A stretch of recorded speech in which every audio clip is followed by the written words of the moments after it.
things about being agile in a VUCA world. Most school systems are what we would call forward focused. They look at their previous year and they look at how they've done, they look at their test scores, and then they try to incrementally change it. The world's changing too quickly.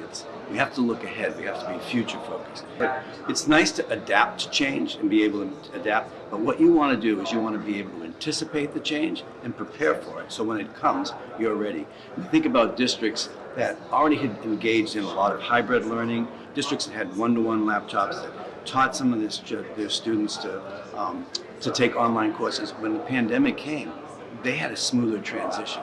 And so what we need for future-focused school leaders is for them to be not stuck looking back, but looking forward, looking to the horizon.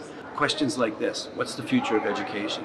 What will artificial intelligence, what role will that play in education in the future? We need to think about that now, not when it happens.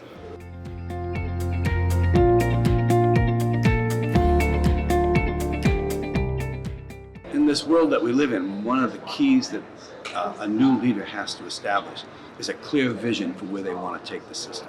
They have to have a clear vision of where they want to go, but they shouldn't plan a straight line pathway on how to get there. They have to make how to get there flexible and agile. Many times we plan a trip as a family, but then what happens is it rains or it snows and you can't get there. You still know where you're going.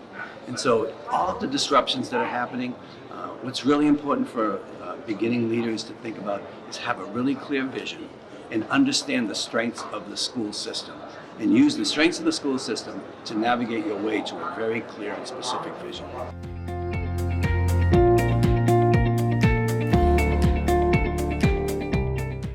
So one of the real strengths of Learning 2025, as it's been constructed, is creating a network of superintendents that are like-minded, that are focused on the agenda of Learning 2025, and all of the sharing and development they can do. Look, nobody is an expert in education. I'm not an expert, but when we get 10 superintendents together and they think about a problem and they share what they're doing and they share their failures and they share their wins and they share how they work with their boards, how they do that, that's a powerful learning example, and it brings in expertise. But the expertise comes from all these people doing it across the nation.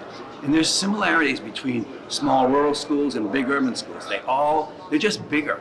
They have the same problems, they have the same challenges, they have the same opportunities.